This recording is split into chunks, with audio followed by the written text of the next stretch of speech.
25, 25/7. So gaining insight, the truth, your truth, your inner truth. My awareness is about the inner coach, our inner coach. And we all know that there are good and bad coaches, or helpful and unhelpful coaches. Okay, helpful and unhelpful coaches. But you know, it's all training, so no good and bad. However, when we're coaching as instructors or teachers, we understand that there is a balance, a fine balance between yin and yang.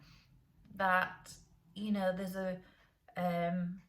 a way to assist bringing out the best in our students, and that fluctuates. That there's a time to push and there's a time to step back. There's a time to encourage and there's a time to support. There's a time about facilitating, there's a time about imparting knowledge. There's, you know, the fullness that is, and it's all centered around how do I draw out, how do I facilitate everything that I can see. So, you know, as an instructor in Taekwondo, you get to see that inner world, that time where it's the confidence that needs boosting. There's a time where it's their resilience that needs boosting, a time where it's their focus that is requiring assisting.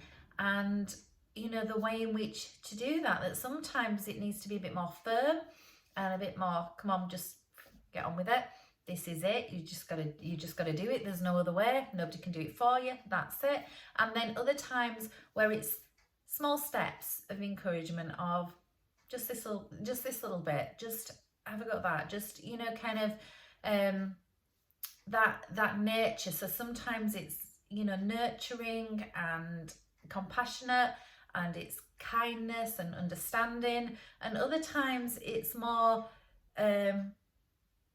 like, you just got to push through this. You just got to push through it, but I know you can do it. I know there's every ounce of me that believes that you can do it.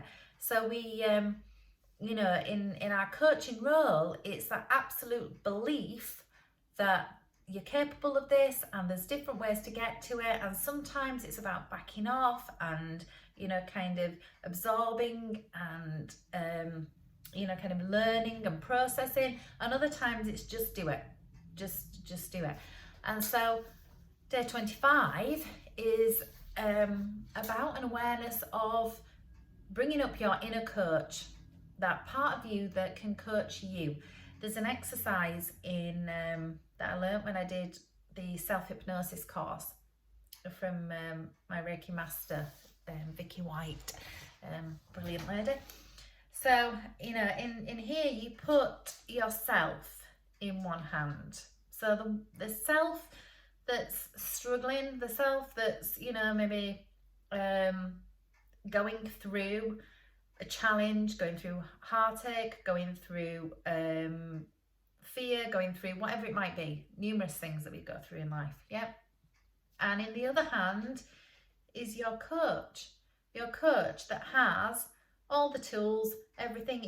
It completely, your coach understands, you know, the bit to do next, the step to take next. You know, this inner this coach in this hand is absolutely able to guide you. Your coach has the knowledge and the experience and an understanding of you, and not to push too far, but just enough to encourage you to be all that you can.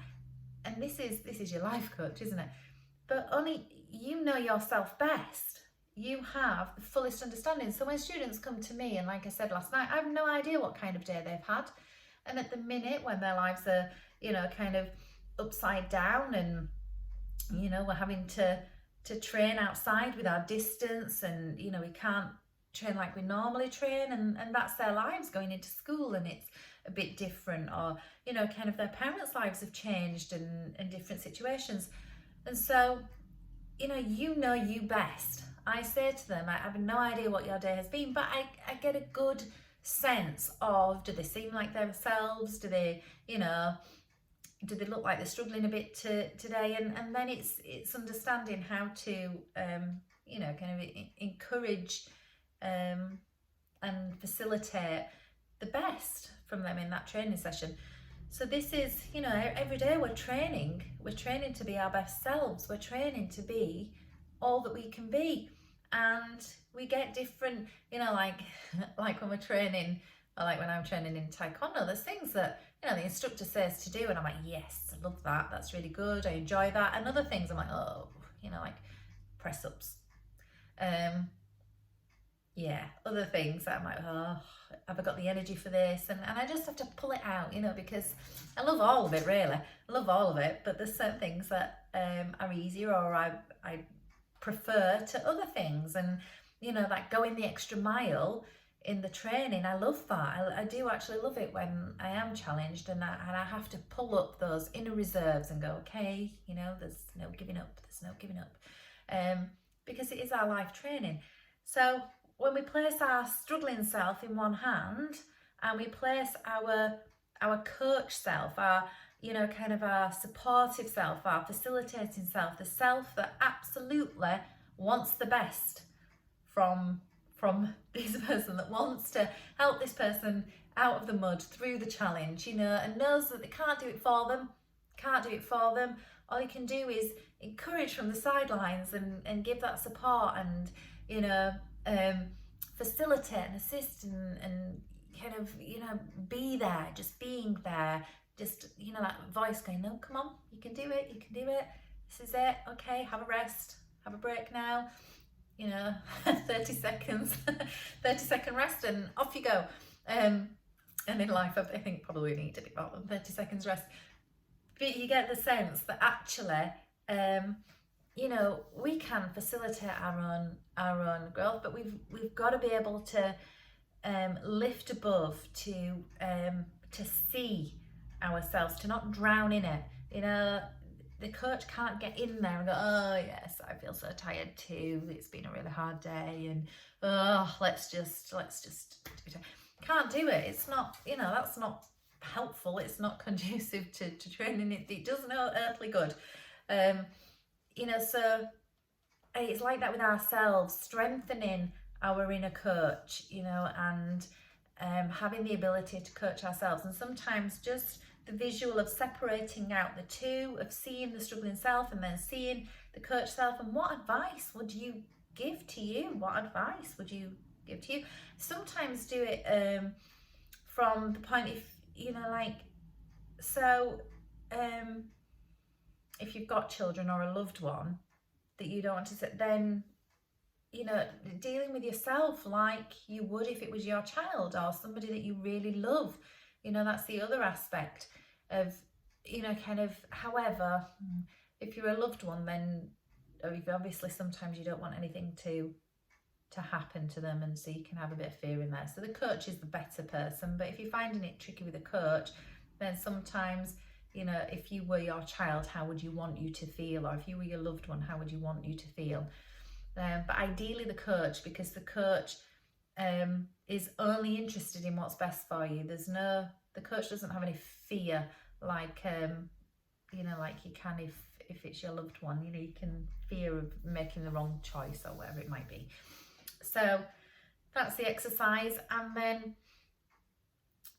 the stillness, the ability to take, I would definitely say at least 10 minutes out of the day. 10 minutes goes so fast. You put a timer on for 10 minutes, it's a blink of the eye. What would you have actually achieved in that 10 minutes? So pausing for 10 minutes at least every day and tuning in to that. Spend the time, and really getting to know your inner coach, and seeing the steps, being aware of the steps. Okay, day 25.